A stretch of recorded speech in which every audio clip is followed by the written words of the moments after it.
Hi, this is Pearl, and today I will be reading Chapter 7 of Hinds' Feet on High Places, on the Shores of Loneliness. After, they walked together through the burning desert sands. Then one day, quite unexpectedly, a path crossed the main track which they were following.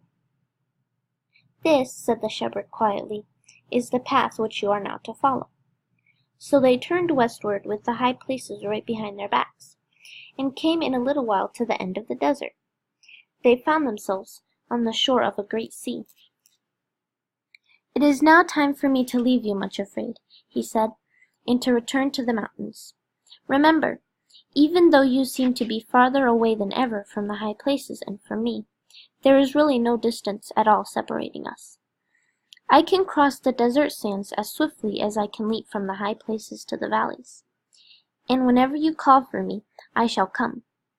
This is the word I now leave with you. Believe it and practice it with joy. My sheep hear my voice, and they follow me. Whenever you are willing to obey me, Much Afraid, and to follow the path of my choice, you will always be able to hear and recognize my voice. And when you hear it, you must always obey. Remember also that it is always safe to obey my voice, even if it seems to call you to paths which look impossible or even crazy." On saying this, he blessed her and went from them, leaping and bounding over the desert toward the high places, which were now actually right behind her. Much Afraid and her two companions walked along the shores of the great sea for many days, and at first it seemed to her that up till then she had never known real loneliness. The green valley where all her friends and she had lived was far away behind her.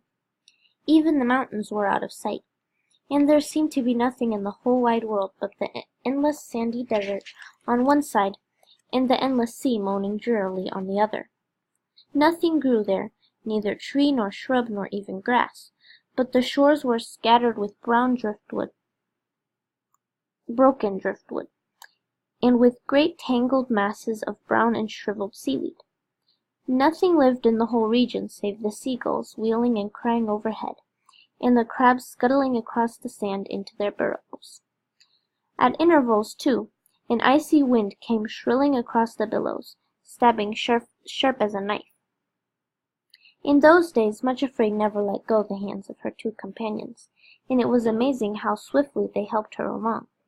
Stranger still, perhaps, was the way in which Much Afraid walked, swifter and more upright than ever before, and with scarcely a limp, for something had happened in the wilderness which had left a mark upon her for the rest of her life. It was an inner and secret mark, and no one would have noticed any difference outwardly, but all the same a deep inner change had taken place, which indicated a new stage in her life. She had been down into Egypt, and had looked upon the grinding stones, the wheel, and the furnace, and knew that they symbolized an experience which she herself must pass through.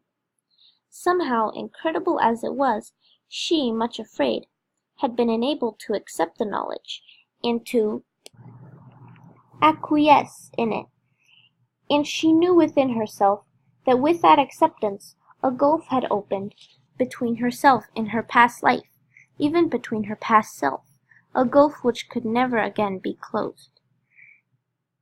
She could look back across it to the green valley between the mountains, and see herself there with the shepherd's workers, feeding her little flock, cringing before her relatives, and going to the pool morning and evening to keep tryst with the shepherd.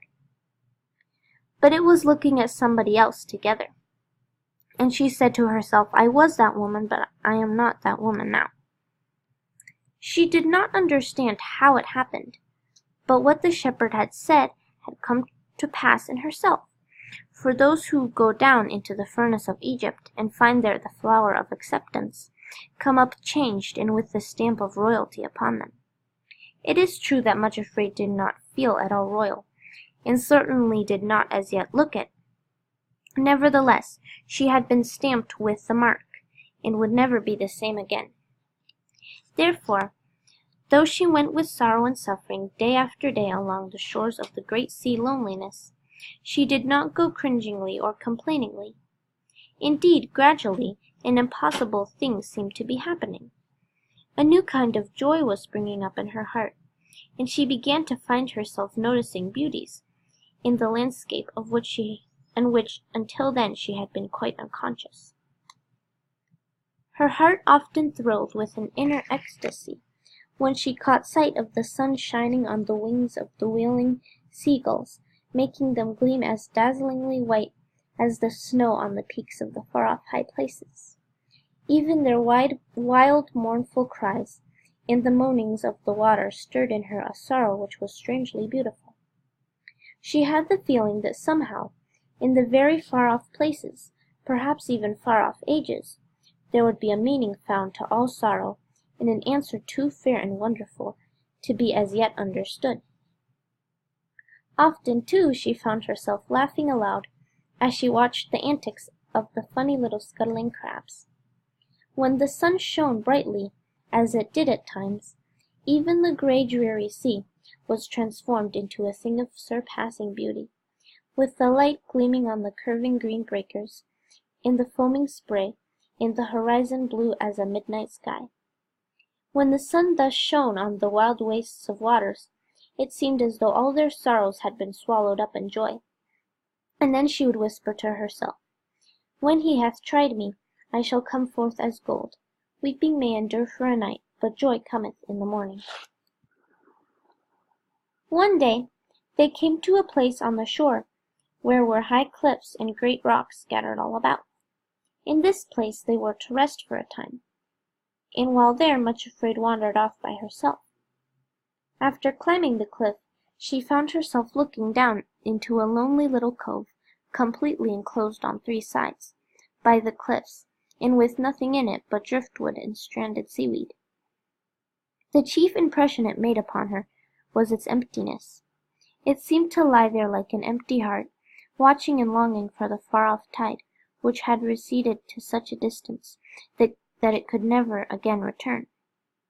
When, however, drawn by an urge to revisit the lonely cove, Much Afraid went back to the same spot some hours later. All was changed. The waves were now rushing forward with the strength of a high tide urging them onward. Looking over the edge of the cliff, she saw that the cove, which had been so empty, was now filled to the brim. Great waves, roaring and laughing together, were pouring themselves through the narrow inlet, and were leaping against the sides, irresistibly taking possession of every empty niche and crevice. On seeing this transformation, she knelt down on the edge of the cliff, and built her third altar. "O my lord," she cried, "I thank thee for leading me here. Behold, here I am, empty as was this little cove, but waiting thy time to be filled to the brim with the flood tide of love."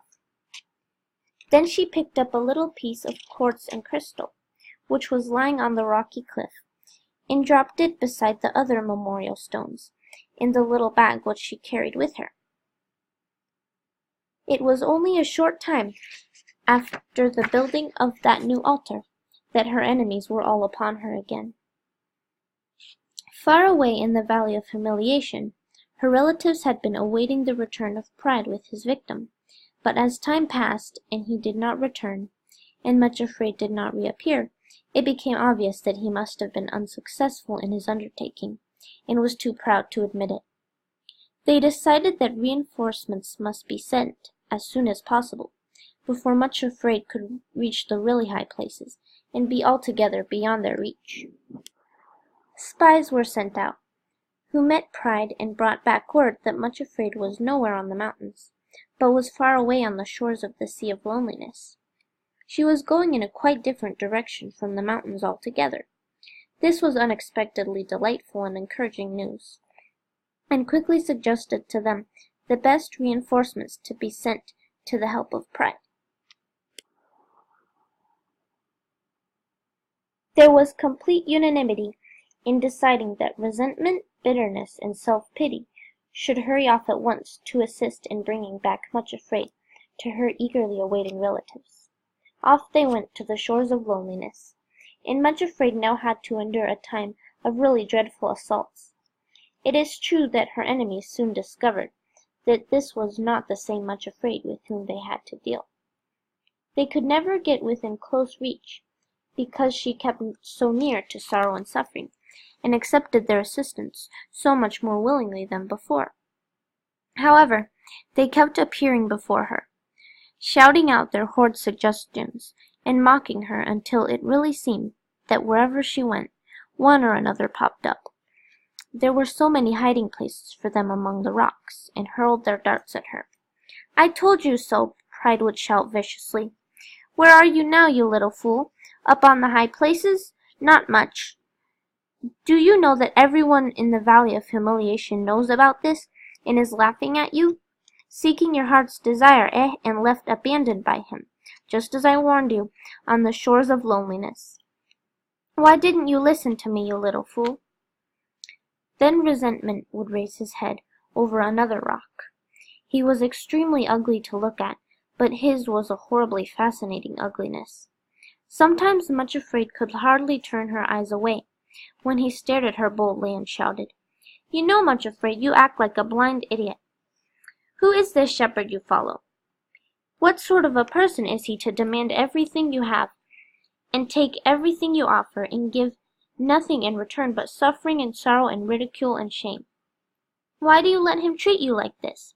Stand up for yourself and demand that he fulfill his promise and take you at once to the high places. If not, tell him that you feel absolved from all necessity to follow him any longer." Bitterness would then break in with his sneering voice. "The more you yield to him, the more he will demand from you. He is cruel to you and takes advantage of your devotion. All he has demanded from you so far is nothing to what he will demand if you persist in following him. He lets his followers, yes, even women and children, go to concentration camps, and torture chambers, and hideous deaths of all kinds. Could you bear that, you little whiner? Then you'd better pull out and leave him before he demands the uttermost sacrifice of all. Sooner or later, he'll put you on a cross of some sort and abandon you to it." Self-pity would chime in next, and in some way he was almost worse than any of the others. He talked so softly, and in such a pitying tone, that Much Afraid would feel weak all over. "Poor little Much Afraid," he would whisper. "It is too bad, you know. You really are so devoted, and you have refused him nothing, absolutely nothing. Yet this is the cruel way in which he treats you. Can you really believe, when he acts toward you like this, that he loves you and has your real good at heart? How can that be possible? You have every right to feel sorry for yourself. Even if you are perfectly willing to suffer for his sake, at least other people ought to know about it and pity you instead of misunderstanding and ridiculing as they do. It really seems as though the one you follow takes delight in making you suffer and leaving you to be misunderstood. For every time you yield to him, he thinks up some new way of wounding and bruising you." That last remark of Self-Pity's was a mistake, because the word bruising suddenly reminded Much Afraid of what the shepherd had said when they stood together on the threshing floor in the pyramid. "Bread corn is bruised," he had said, "but no one threshes it forever, only till it is ready to be made bread for others. This also cometh forth from the Lord of hosts, who is wonderful in counsel, and excellent in working." Isaiah 28 verses 28 and 29. When she thought of this, to Self-Pity's dismayed astonishment, Much Afraid actually picked up a piece of rock and hurled it at him, and as he said afterwards to the other three in an aggrieved tone of voice, "If I hadn't ducked and bolted like a hare, it could have laid me out altogether, the little vixen." But it is exhausting to be assaulted day after day with suggestions like these, and while sorrow and suffering were holding her hands, naturally Much Afraid could not cover her ears, so her enemies were really able to give her a dreadful time. At last things came to a crisis. One day, when her companions actually seemed to be sleeping for a little while, Much Afraid unwarily wandered off alone. Not this time to her favorite spot looking down into the little cove, but in a new direction. And she came to a place where the cliffs jutted out into the sea, forming a very narrow peninsula, which ended in a sheer precipice. When she reached the end of this promontory, She stood looking out over the endless expanse of sea, and suddenly found to her horror all four of her enemies approaching and closing in on her. That already she was becoming a different person was then quite apparent, for instead of nearly fainting with fright at their approach, although she did look very pale and frightened, she actually seized a stone in each hand, and, putting her back against a great rock, prepared to resist them to the limit of her strength. Fortunately, the place was too narrow for all four to approach together, but Pride put himself in front of the others, and stepped toward her, holding a strong cudgel. "You can put down those stones, Much Afraid," he said savagely. "There are four of us here, and we mean to do as we please with you, now that you are in our power. You shall not only listen to us, but shall go with us." Much Afraid lifted her face toward the seemingly empty sky, and with all her strength called out, "Come to my deliverance, and make no tarrying, O my lord." To the horror of the four ruffians, there was the shepherd himself, leaping toward them along the narrow promontory, more terrible than a great mountain stag with thrusting horns. Resentment, bitterness, and self-pity managed to hurl themselves flat on the ground, and edge away as he bounded toward the place where Pride was just seizing hold of Much Afraid.